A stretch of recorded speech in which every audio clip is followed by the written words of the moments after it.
ہمیں اپنے کنڈکٹ میں، اپنے بیہیویئر میں، لوگوں کے ساتھ انٹریکشن میں، لوگوں کے ساتھ معاملہ کرنے میں دین ہمیں نرم دیکھنا چاہتا ہے، طبیعت کے اندر نرمی۔ ایک بات ذہن میں رکھ لیں، کل ہمارے ایک ساتھی نے پوچھا تھا، جو حکمرانوں کی بات کی تھی، جب میں سمجھا رہا تھا، عفو درگزر کی بات کر رہا تھا، نرم گفتگو کی بات کر رہا تھا، تو حکمران جو جابر، ظالم، قاتل، کرپٹ، معاشرے کو برباد کرنے والے اور غریبوں کے حقوق تلف کرنے والے ہوتے ہیں، سلب کرنے والے، تو ایک پوچھا تھا، میں نے اس کا جواب دے دیا، سمجھا دیا تھا۔ ایک چیز پھر اسی باب میں ایک جملے میں سمجھ لیں، ایک جملے میں، یہ جتنے اخلاق حسنہ کی تعلیم ہوتی ہے، اس سے مراد 1-to-1 ڈیلنگ ہوتی ہے۔ آپ کا یہ پرسنل کریکٹر ہے، جہاں پرسنل برتاؤ ہو وہاں یہ اخلاق حسنہ، جہاں نظام کی بات آ جائے، اجتماع کی بات آ جائے، پورے معاشرے کے حقوق کی بات آ جائے، وہاں امام حسین کا اخلاق حسن، وہاں خلق حسن حسینی کردار ہوتا ہے، کیونکہ وہ آپ کی پرسنل ریلیشن شپ نہیں ہے کہ ذاتی طور پر کسی نے آپ کو گالی دی، وہاں اخلاق حسنہ دیکھا جائے گا، خلق حسن، کہ آپ اس کو گالی کا جواب گالی سے دیتے ہیں یا درگزر کرتے ہیں۔ کوئی غصے میں آیا ذاتی طور پر آپ سے، وہاں آپ غصہ پی جاتے ہیں یا غصے میں آ جاتے ہیں۔ کسی نے ذاتی طور پہ آپ کو حقارت سے دیکھا، آپ اس کا رد عمل کرتے ہیں سخت یا نظر انداز کرتے ہیں۔ یہ ساری ججمنٹ آپ کے ذاتی بیہیویئر میں ہوتی ہے، پرسنل انٹریکشن میں ہوتی ہے۔ جہاں نظام آتا ہے وہاں کائنات میں سب سے زیادہ عفو درگزر کرنے والے نبی صلی اللہ تعالی علیہ وآلہ وسلم، جہاں دین کا مسئلہ آ جاتا یا معاشرے کا مسئلہ آ جاتا، اس وقت آقا علیہ السلام سے بڑھ کر کوئی مواخذہ کرنے والا اور اس کے سامنے کھڑا ہو جانے والا نہ تھا۔ حتیٰ کہ آپ کو ایک بات بتا دوں، فتح مکہ جو ہوئی، فتح مکہ، وہ بھی قریش اور مکہ والوں کے ایک ظلم کے انتقام میں فتح مکہ ہوئی۔ تو آقا علیہ السلام نے معاف نہیں کر دیا، کیونکہ وہ ذاتی معاملہ نہیں تھا۔ جب آپ نے حدیبیہ میں صلح کی تھی اور صلح نامہ لکھا تھا، جس کو صلح حدیبیہ کہتے ہیں، تو اس میں ایک شک تھی کہ 10 سال تک نہ تو مکہ اور مدینہ کی قیادت، یعنی دونوں حکومتیں یا دونوں فوجیں اور دونوں سٹیٹس، ممالک مکہ اور مدینہ، نہ تو آپس میں لڑیں گے، جنگ نہیں ہوگی، 10 سال کے لیے جنگ بندی، اور اسی طرح جو ان کا حلیف ہو جائے گا، جو ان کا حلیف اور الائی ہو جائے گا، ان پر بھی کوئی حملہ آور نہیں ہوگا، یعنی مکہ والے مدینہ پر حملہ آور نہیں ہوں گے، اور مدینہ والوں کے الائیز پر بھی حملہ اور تشدد اور زیادتی نہیں کریں گے، اور مدینہ والے اہل مکہ پر حملہ نہیں کریں گے، اور جو اہل مکہ کے الائیز ہوں گے ان پر بھی اٹیک نہیں کریں گے۔ یہ ایک شک تھی۔ جب معاہدہ ہو گیا تو 2 قبیلے تھے، ان میں سے ایک قبیلے نے اعلان کر دیا کہ ہم مدینہ کے ساتھ الائنس کرتے ہیں، اور ایک قبیلے نے اعلان کر دیا کہ ہم اہل مکہ کے ساتھ الائنس کرتے ہیں۔ الائنس ہو گئے، اب اس معاہدے کی روح سے دونوں اس امن کے احاطے میں آ گئے، امن کے حصار میں آ گئے۔ یہ 6 ہجری میں حدیبیہ کا معاہدہ ہوا، 1.5 سال گزرا تھا، 8 ہجری میں یہ ہوا کہ مکہ والوں نے حضور علیہ الصلوۃ والسلام کے یا اہل مدینہ کا جو ایک قبیلہ الائی تھا، جس کا الائنس تھا، ان کے اوپر جبر کیا، تشدد کیا، ان کو قتل کیا، ان کو قید کیا، ان کو گھسیٹا، مارا، پیٹا اور انتہا کر دی، ظلم کی انتہا کر دی۔ جتنے بڑے جو مکہ کے جابر قریش تھے، سردار تھے، انہوں نے اس قبیلے کے غریب مظلوم لوگ تھے، ان پر بے پناہ ظلم کیا۔ اس قبیلے کے لوگ فریاد لے کر مدینہ گئے، مدینہ طیبہ میں گئے فریاد لے کر، اور تمام کتب سیر میں پورا واقعہ آتا ہے کہ وہاں انہوں نے آقا علیہ الصلوۃ والسلام سے مدد طلب کی، معاہدہ یاد دلایا اور کہا کہ ہمارا اب دنیا میں کوئی نہیں، ہم آپ سے مدد لینے آئے ہیں، اور ہمارے آدمی سٹل انہوں نے قید کر رکھے ہیں، مارا بھی ہے، جبر بھی کر رہے ہیں، تشدد بھی کر رہے ہیں، ہمیں اس ظلم سے نجات دلا۔ حضور علیہ الصلوۃ والسلام اس معاہدہ کے تحت پابند تھے، ریاست مدینہ ان کی مدد کی۔ آقا علیہ السلام نے بات سنی، بہت متفکر ہوئے، اندر تشریف لے گئے، اندر سے نکلے آپ مجاہدانہ لباس کے ساتھ، اور فرمایا صحابہ کرام کو اعلان کر دو، چلو ان مظلوموں کی مدد کے لیے مکہ کی طرف مارچ کرو، ان مظلوموں کی مدد کے لیے۔ تو اس پر 8,000 افراد، پھر 2 اور بڑھ گئے، 10,000 افراد ہو گئے، چلتے چلتے ملتے گئے۔ تو آقا علیہ السلام مکہ کی طرف ان مظلوموں کی مدد کے لیے روانہ ہوئے۔ تو ان کو اپنی مدد کے ذریعے نجات بھی دلائی ظلم سے۔ جب وہاں پہنچے تو صورتحال بدل گئی، آپ نے اندر مارچ کیا اور اہل مکہ نے سرنڈر کر لیا، اور مکہ بغیر لڑائی کے فتح ہو گیا۔ جہاں ظلم ہو، معاشرے کی بات ہو، اجتماع کی بات ہو، نظام کی بات ہو، معاہدہ کی بات ہو، حقوق کی بات ہو اجتماعی، وہاں یہ چیزیں نہیں ہوتی، معاف کر دینا، نرمی سے بات کرنا، یہ نہیں۔ وہاں پھر ظالم کے سامنے کھڑا ہونا، اس کی گرفت کرنا، اس کا مواخذہ کرنا، مظلوم کی مدد کرنا، ظالم کو ظلم سے روکنا، حتیٰ کہ پھر وہ غزوات تک جا پہنچے، جنگ تک جا پہنچے، وہ سب اس کا حصہ ہے، یہ بھی اسی اخلاق کا پارٹ ہے۔ تو مظلوم کی مدد کرنا بھی اسی اخلاق حسنہ کا حصہ ہے۔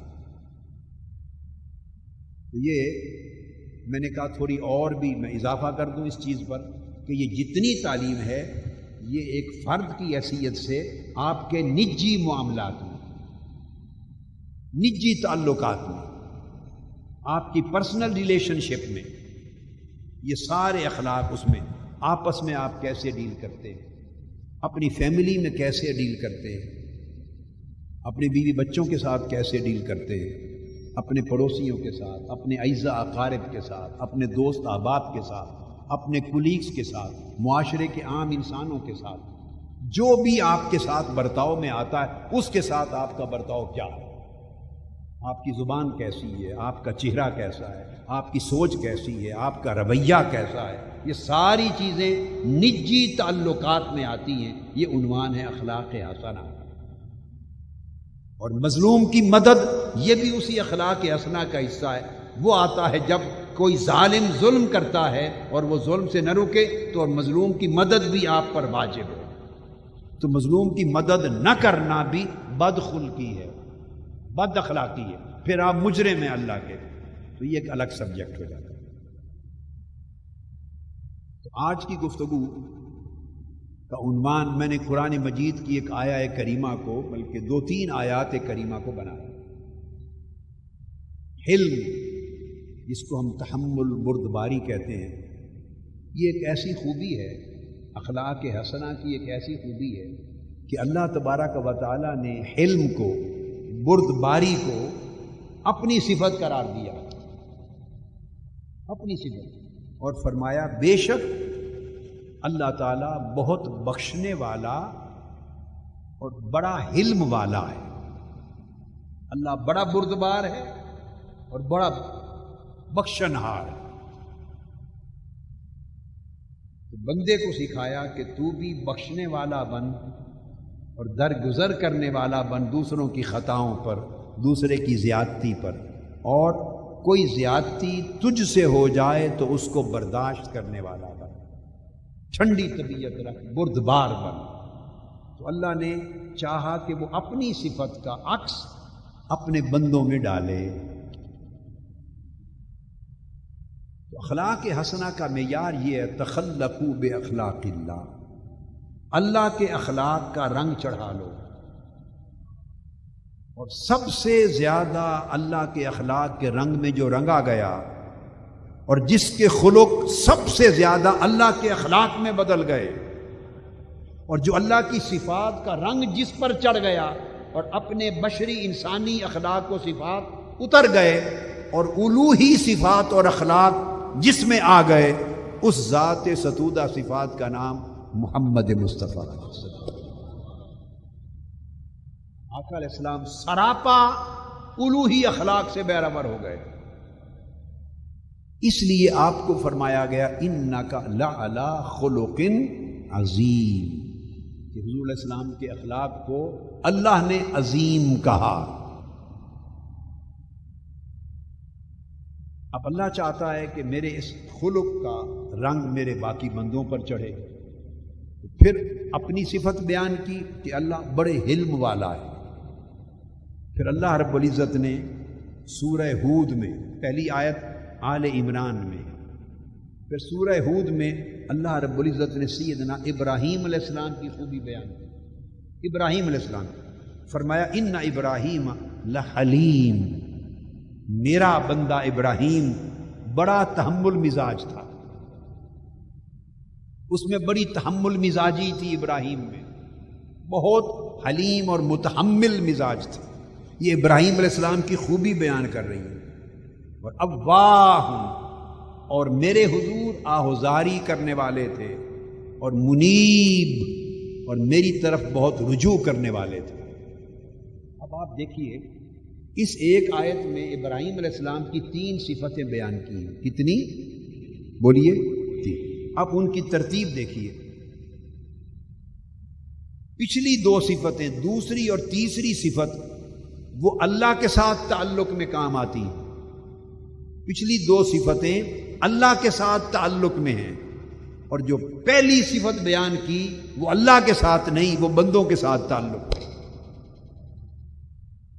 وہ یعنی اللہ کے حضور گریہ و زاری کرنے والے، وہ یوں بھی اللہ پاک فرما سکتے تھے کہ بے شک میرا ابراہیم بڑا اواہ تھا، ان ابراہیم اواہ حلیم منیب، یا اواہ منیب حلیم،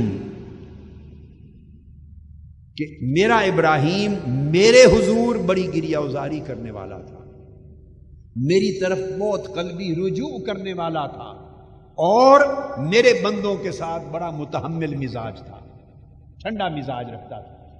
ترتیب تو یہ بنتی ہے نا کہ جو بندے کا تعلق اللہ کے ساتھ ہے، اس تعلق میں جو جو صفتیں اور جو جو خلق آتے ہیں، خوبیاں، ان کا ذکر پہلے ہو، وہ حقوق اللہ سے ہیں، اور جو تعلق بندے کا بندوں کے ساتھ ہے، حقوق العباد، ان کا ذکر بعد میں آئے، چونکہ پہلی 2 خوبیوں کا تعلق توحید کے ساتھ ہے کہ بندہ اللہ کے ساتھ کیسا تعلق رکھتا ہے، اواہ ہے، توبہ کرنے والا، رجوع کرنے والا، گریہ وزاری کرنے والا، معافی مانگنے والا، اس کی بارگاہ میں ہر وقت حاضر رہنے والا، یہ سب روح توحید ہے۔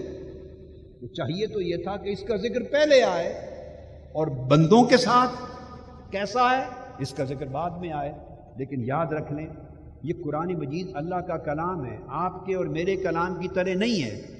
ہم بولتے ہیں تو کوئی لفظ پہلے لگا دے، کوئی پیچھے لگا دے، بھلے اس پیچھے والے لفظ کو پہلے آنا چاہیے تھا اور پہلے والے لفظ کو بعد میں آنا چاہیے تھا۔ ہماری گفتگو میں یہ ہوتا رہتا ہے،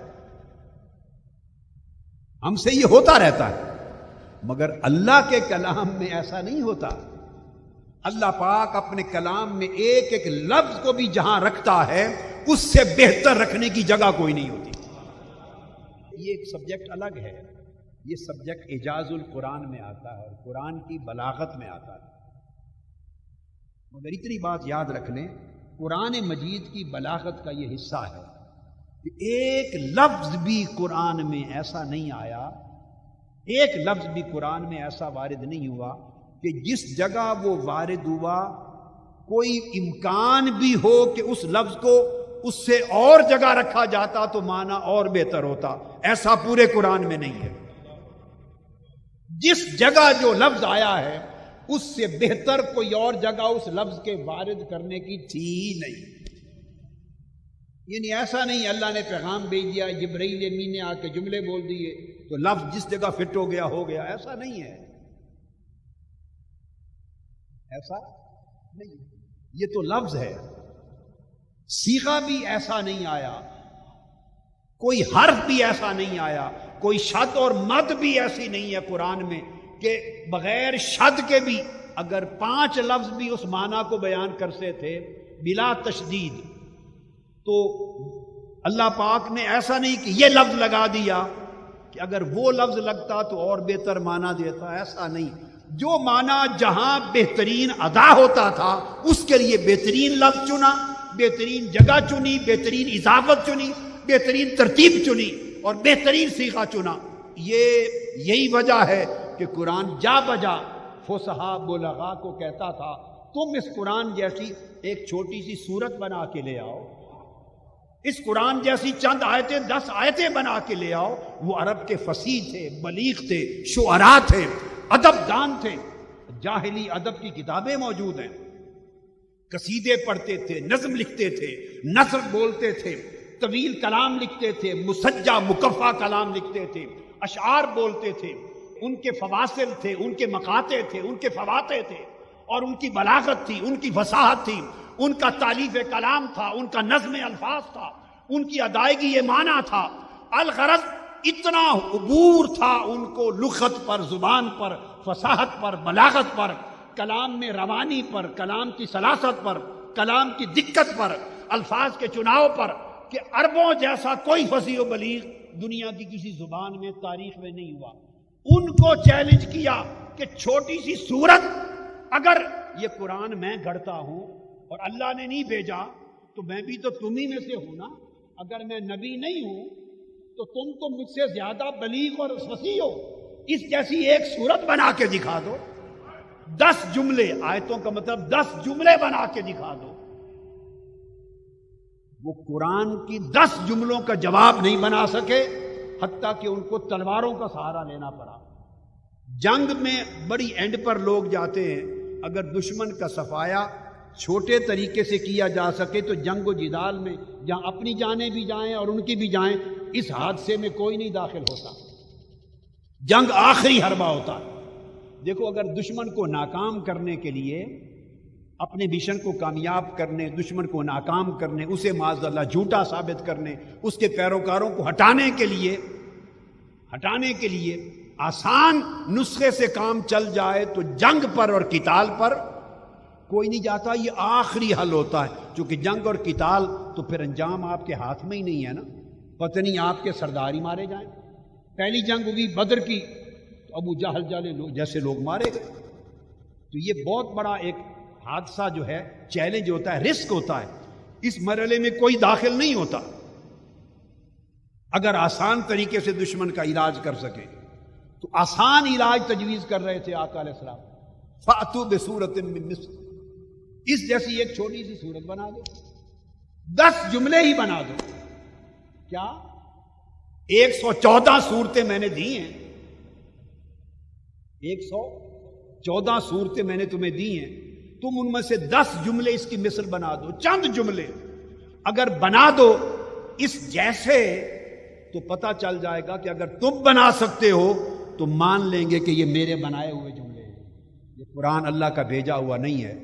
چیلنج 23 برس ہوتا رہا، فصحا بلغاء مل کر 10 جملے قرآن کی فصاحت جیسے نہ بنا سکے، قرآن کی فصاحت اور بلاغت جیسے 10 جملے نہ بنا سکے۔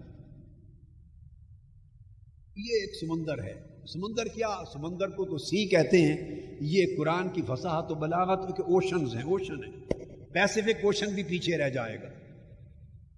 اٹلانٹک اوشن بھی پیچھے رہ جائے گا، دنیا کے کل سمندر پیچھے رہ جائیں، یہ ایک نئی دنیا ہے۔ اس بات کا اندازہ سنارا کر سکتا ہے صراف، ایک ڈیزائنر کر سکتا ہے، ایک آرکیٹیکٹ کر سکتا ہے۔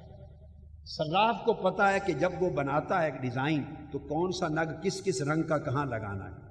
وہ چھوٹا بڑا آگے پیچھے کر دے تو دیکھنے والے کی آنکھ کو چبھتا ہے، نہیں اس میں کوئی خرابی ہے، اس زیور میں اس میں کوئی نقص ہے، نظر آتا ہے۔ اتنے خوبصورتی سے وہ جوڑتا ہے اور ہر چیز جڑ دیتا ہے کہ وہ ایسے لگتا ہے کہ اس سے بہتر اس رنگ کے نگ کا اور اس سائز کے نگ کا اور کوئی جگہ ہی نہ تھی۔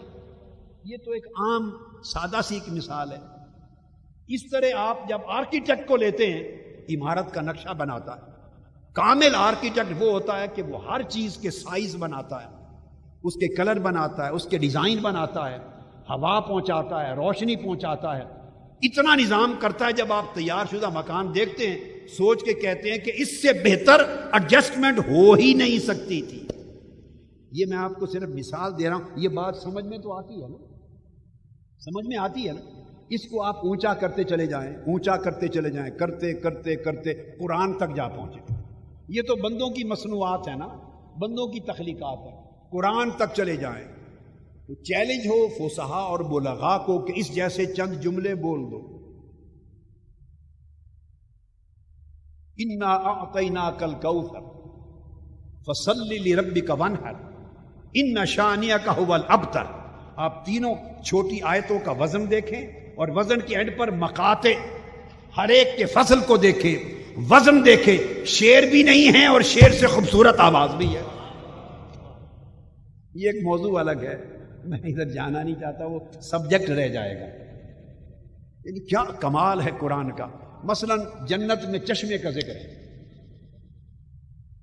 صرف لفظ نہیں، چناؤ نہیں، لفظوں کے صیغے بھی اس طرح ہے کہ اگر کسی کی زبان عربی ہو، قرآن کو نہ بھی جانتا ہو، وہ صیغے سے اس کی معنی کی تہ تک جا پہنچتا ہے۔ مثلا جنت میں کچھ چشمے ہوں گے جن کا ذکر قرآن نے کرنا چاہا کہ چشمے بہہ رہے ہوں گے، چشمے بہہ رہے ہوں گے، بہاؤ کا ذکر کرنا۔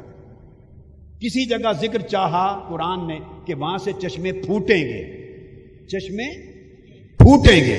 اب ایک ہی مثال کر کے میں ادھر آ جاتا ہوں۔ جہاں چشموں کے بہنے کا ذکر ہے، بہاؤ کا، وہاں لفظ استعمال کیے سورہ الرحمن، عینان تجریان فیہما عینان تجریان۔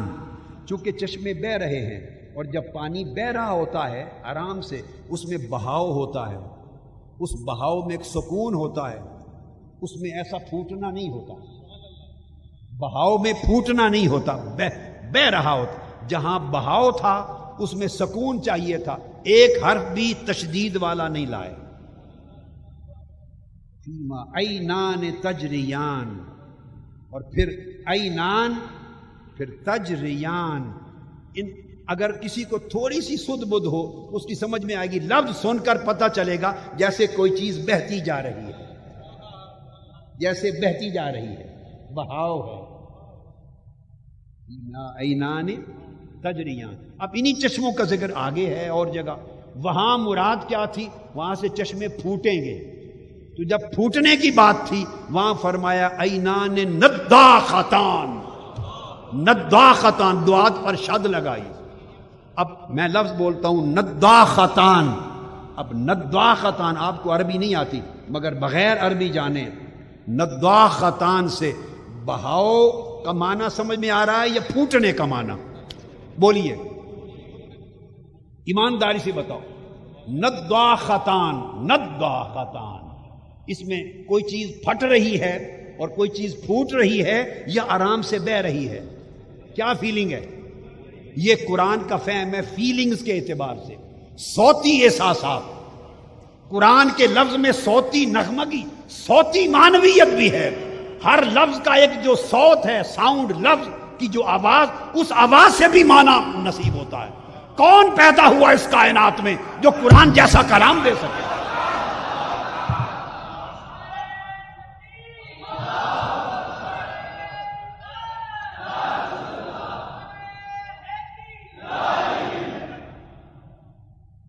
تکیے لگا کے بیٹھے ہوں گے جنت میں، سکون سے بیٹھے ہوں گے. ان کا سکون سے، خوشی سے بیٹھنا بیان کرنا مقصود ہے. جہاں سکون راحت کی بات ہوگی قرآن کے کسی ایک مقام پر شد نہیں آئے گی، کیونکہ شد تشدید ہے. تشدید سکون کے خلاف ہے.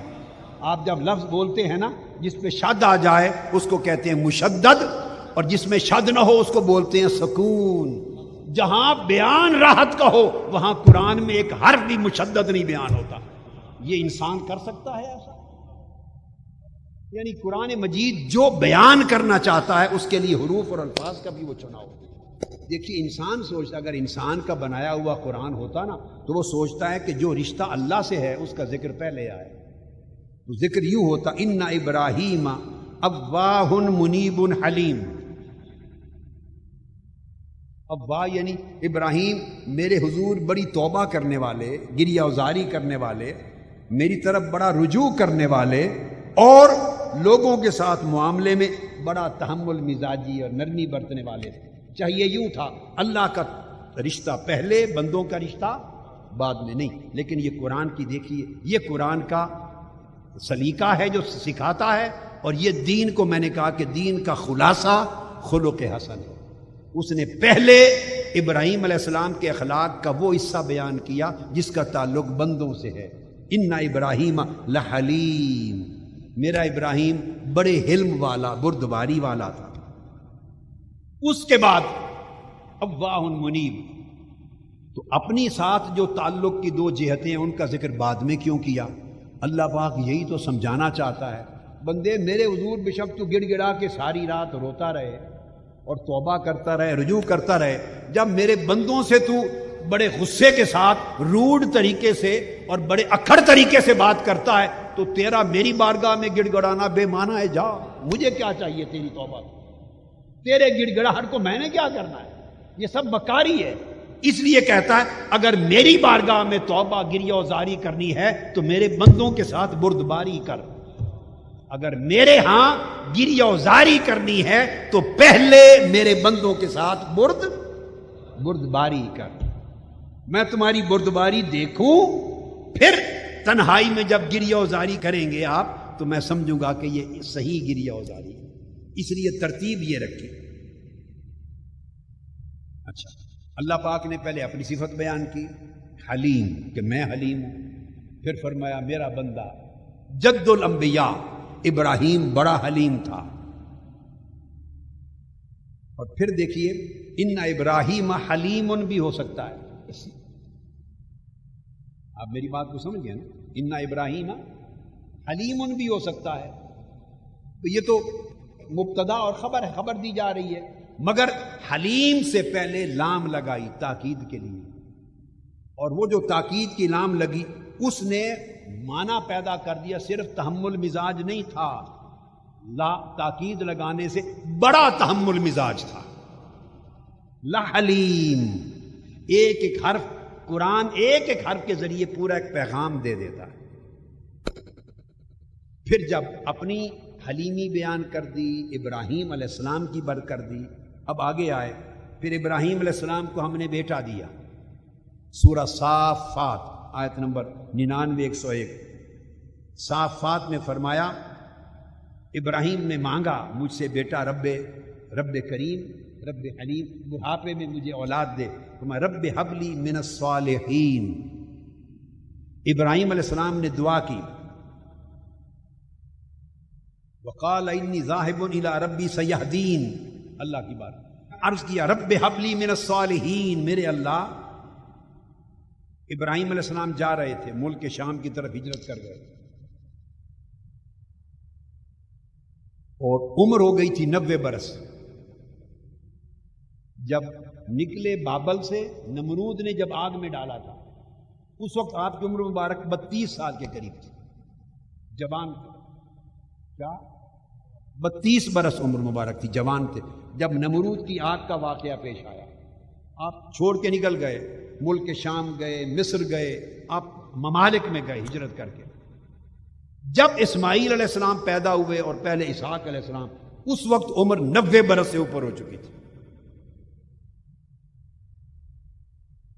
اور جو آپ کا چچا تھا آزر، وہ اسی نمرود کی آگ کے ایک انگارے سے جل کے مر گیا تھا۔ یہ ایک ضمنی بات آ گئی، موضوع سے ہٹ کر، مگر ایک عقیدے کا مسئلہ ہے، فروعی مسئلہ۔ چچا آزر جو ہے وہ بابل میں ہی مر گیا تھا، آگ کی چنگارے اڑے، اس نے کہا یہ اس آگ کے لگانے میں میرا بھی، بھڑکانے میں میرا